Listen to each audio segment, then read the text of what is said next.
enfin libre.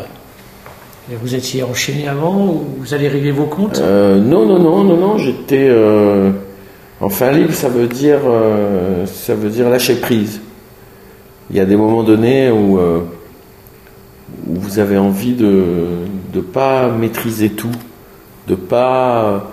Avant, dans mes spectacles précédents, j'avais toujours une fable, un thème, un début, un milieu, une fin. Là, je saute du coq à l'âne, je vais dans tous les sens. Ce qui donne la cohérence au spectacle, c'est ma volonté à moi, c'est mon désir à moi de dire les choses que j'ai envie de dire. Et c'est un spectacle où je ris beaucoup. Alors, quelle chose? Où on rit beaucoup. Et vos sujets de prédilection? Parler de... Est-ce que finalement, en amour, on n'est pas heureux qu'à 70 ans? Comme dans la chanson de Brel, Les Vieux Amants. Est-ce que... parler des SDF, parce que ça me touche. Là encore, tout à l'heure, j'allais gare de l'Est à Paris, et sur la route, je vois un type allongé par terre sur une grille de métro, là. Les gens passaient autour, vraiment comme s'il n'était pas là, quoi. Ça m'a... je voulais faire un truc là-dessus, et faire rire, évidemment, avec ça, mais pas m'en moquer, mais faire rire, parce que le rire est une arme formidable. Parler de la difficulté d'être soi-même. Je suppose que vous avez croisé des gens dans votre vie qui pensent qu'ils ont raison sur tout, qu'ils ont les réponses à tout. On croise que des gens comme ça. D'autres qui n'osent pas parler. D'autres qui sont coupés en deux quand ils sont au boulot, ils sont comme ça, puis à la maison, on a l'impression que c'est pas les mêmes. D'autres qui rêvent, des jeunes qui rêvent d'être chanteurs, et même si tout le monde leur dit tu chantes faux, ils continuent. Sur la difficulté de se trouver, voilà, de savoir qui on est. Parler un peu de politique, parce que je voulais que ce spectacle soit plus engagé dans le monde dans lequel je vis, alors qu'avant je travaillais beaucoup plus sur des choses nostalgiques. Vous voyez, c'est un mélange de plein de choses qui ont été importantes pour moi. Mais c'est un virage, j'ai l'impression. Oui, Sans être Coluche, je veux dire. Non. Ça n'a rien à voir. Non, Coluche était éminemment politique, quand même. Oui, et puis c'était un provocateur. Moi, je suis pas un provocateur. Voilà.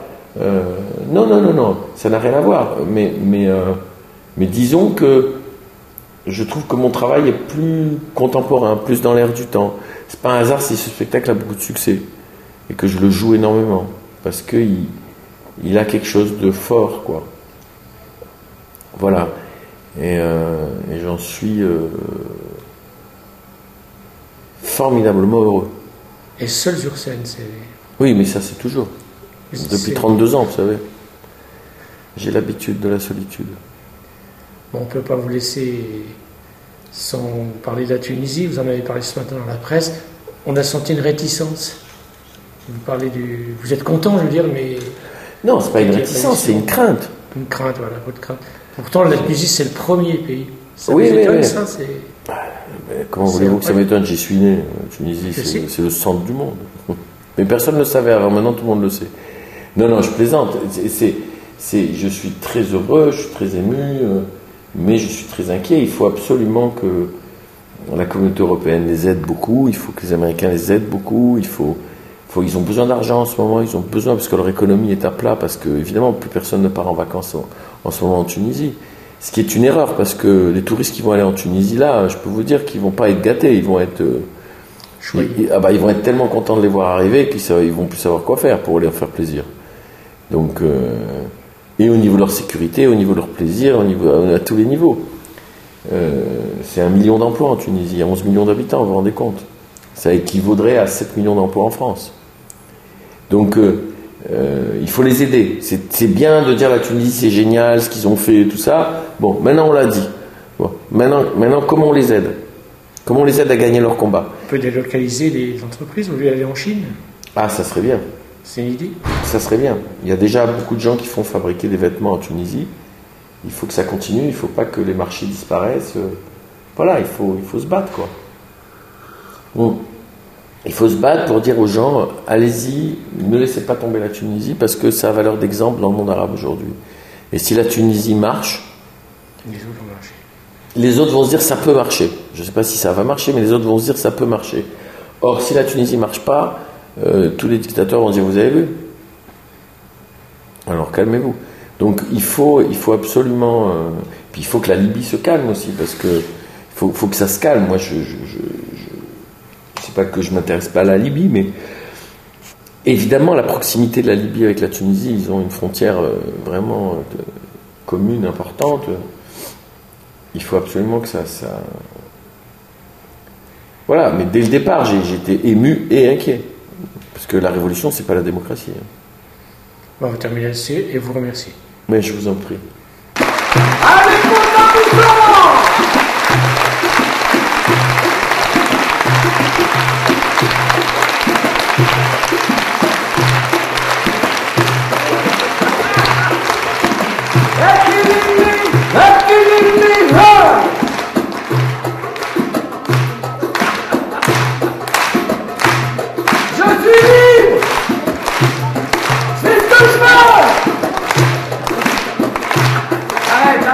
Arrête la musique, ils ont mis 1 heure pour prendre le rythme. Ils devaient être fatigués, c'est pas vrai. Je suis libre, je fais ce que je veux. J'ai plus d'entraves, plus de menottes, plus d'hypocrisie, plus rien, je fais ce que je veux. Par exemple, j'ai voulu avoir la musique orientale, j'ai eu la musique orientale. Je veux autre chose, j'ai autre chose, mais autre chose. Oh, j'adore. J'adore, c'est Vivaldi. C'est l'été, c'est un truc qu'on n'a pas en France. Attends, ça va démarrer. Bah oui, plus fort. Oh, plus fort, c'est beau. C'est beau, Vivaldi, c'est beau, j'adore, c'est beau. Hé, mets les deux.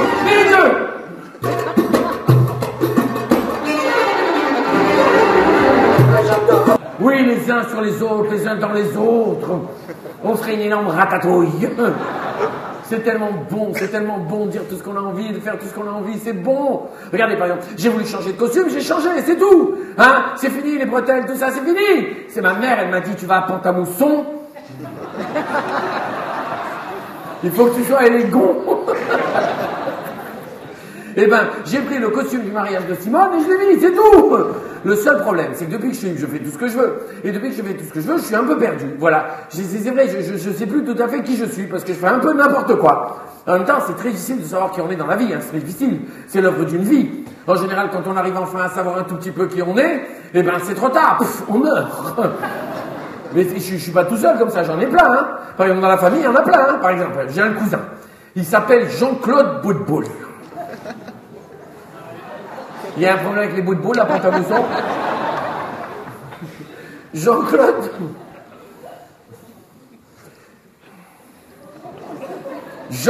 Boutboul.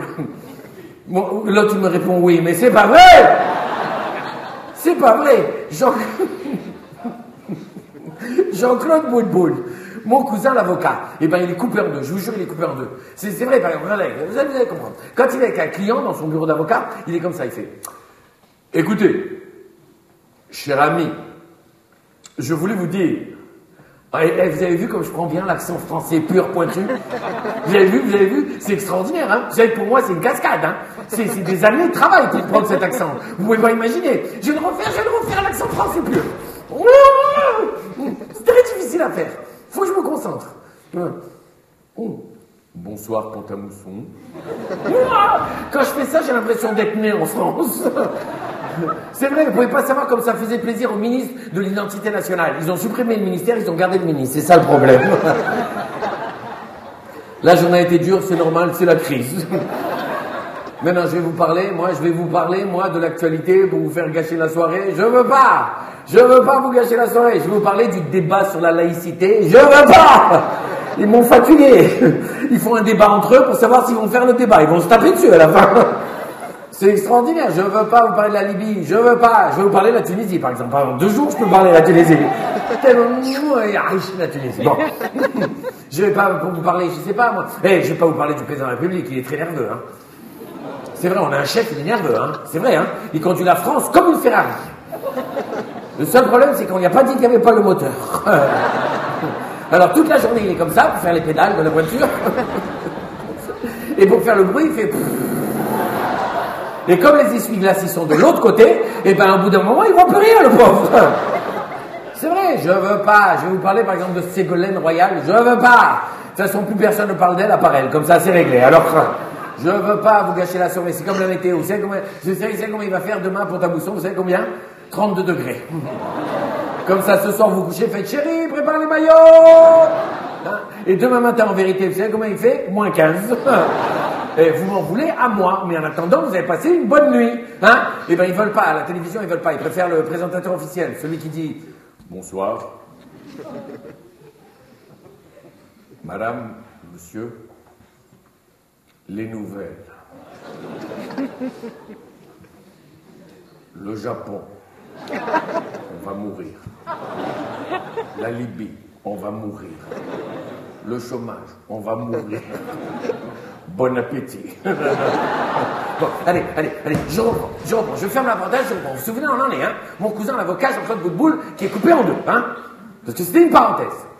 Je fais des parenthèses quand je veux. Bah, la folle, elle est là, on l'a repérée, elle est là, voilà. Vous savez comment repérer une folle? C'est très simple. Hein. Tout le monde rigole, il y en a, et puis tout le monde s'arrête, il y en a une qui continue toute seule, c'est la folle. Bonsoir la folle de Pont-à-Mousson. C'est que tous les soirs, j'en ai une, c'est obligatoire, hein. C'est dans le cahier des charges. D'habitude, ils la mettent là-bas, là, ils l'ont mis là, c'est pas juste. Donc, mon cousin, l'avocat, il est comme ça. Écoutez, cher ami, quand je vois la partie adverse s'esclaffer dans la presse écrite en se revendiquant de cette loi promulguée en 1912 et qui d'ailleurs devrait être révisée et qui prouverait que notre contrat est léonin, je dis il faut raison garder. Et je m'épouse tout. C'est-à-dire quand il parle, je comprends rien, celui-là, c'est pas compliqué. Je vous jure, il parle comme les médecins, ils écrivent, je vous jure. Écoutez, cher ami, je voulais vous dire, franchement, si d'abord, excusez-moi, le téléphone, je suis à vous dans une seconde, je suis à vous, je réponds, je suis à vous. Oui, allô? Oui, c'est Maître Bouteboul, oui? Oui, ah, maman, comment ça va? Oui, maman, bien sûr, maman, j'ai mangé chez toi ce soir, alors? Ça fait 3 jours que je mange pas parce que je sais que j'ai mangé chez toi ce soir. J'ai mangé la nappe et les assiettes tellement j'ai faim. Oui, maman. Non, je peux pas rester longtemps au téléphone. Non, je suis avec un client. Oui, maman. Non, je te dis au revoir. Non, je peux pas t'embrasser sonore. Je te dis, je t'embrasse, t'imagines le son raccroche, d'accord? Tu es pas d'accord? Ça va, ça va pas? Tu es ma maman, je t'aime. Ça va, ça? Hein? Excusez-moi, j'arrive. C'est un dossier un peu compliqué. Oui, maman. Oui, ne crie pas, maman, je t'en supplie. Oui, ma femme, elle a toujours tort. Bien sûr qu'elle a toujours tort. Bien sûr, maman, oui. Il n'y a que toi qui sais faire à manger. Elle sait même pas ce que c'est une cuisine, je te jure. Oui, maman. Oui, ne crie pas, je t'en supplie. J'arrive, hein, ne vous inquiétez pas. C'est un dossier que j'ai depuis très longtemps. Voilà le problème. Oui, maman. Oui, je regrette d'être parti de la maison. Oui, j'aurais rêvé rester avec toi à la maison. C'était tellement bien dans tes bras, ma maman. Oui, tu me manques tellement, t'es ma mamouche, ma mounouche. Oui, maman, c'était tellement bien la tétée. Oui, maman. J'aurais tellement resté avec toi, maman. T'es ma maman. Au revoir, maman. Je vous disais, nous allons gagner ce couscous, ce procès. Eh bien, vous avez vu, il est coupé en deux. Et le jour où il va recoller les morceaux, eh bien, ça sera trop tard. Pouf, il meurt. Mais il n'est pas le seul, hein. Il y en a d'autres, hein. Par exemple, j'ai un autre cousin. Il s'appelle Maurice Boutboul. Je vous jure, je vais m'énerver avec les Boutboul, hein. Vous savez, ben, lui, il est sûr qu'il a les réponses à tout. Sur la révolution, sur la pollution, sur le nucléaire, sur la politique, sur la gauche, la droite, etc. Sur tout. Alors qu'il n'a jamais rien fait de sa vie. Il est au chômage depuis qu'il a commencé à travailler, je vous jure. Toute la journée, il est comme ça. Il fait, moi, je suis un génie. Je sais tout sur tout. Alors, dès ma naissance, j'étais un génie. C'est-à-dire, ma mère, elle m'a mis au monde à la clinique. Ils m'ont cherché partout, ils m'ont pas trouvé. Où j'étais, je dirigeais la clinique. Et même quand il est enfermé chez lui, vous savez, dans les toilettes, hein. C'est ça, la lumière des toilettes à Pont-à-Mousson. On dirait une boîte de nuit. Je m'installais dans le coin, moi. Hein. Donc, quand il est dans les toilettes luxueuses, vous savez, quand on est comme ça, assis, le pantalon baissé, hein, reconnaissez, messieurs, dames, que c'est un moment d'intimité extrême. C'est vrai, pour tout le monde, c'est pareil dans ces moments-là. C'est vrai, on est seul avec soi-même. C'est un tête-à-tête. Enfin, c'est un tête-à-cul, plus exactement. Dans ces moments-là, on peut se dire la vérité à soi. On peut. Eh ben non, lui, il continue. Il fait moi, je suis un monstre, je suis un génie, je suis un génie. C'est quoi? Tu me donnes par exemple le désert, un petit arrosoir, tu reviens, 6 mois après, c'est Pont-à-Mousson.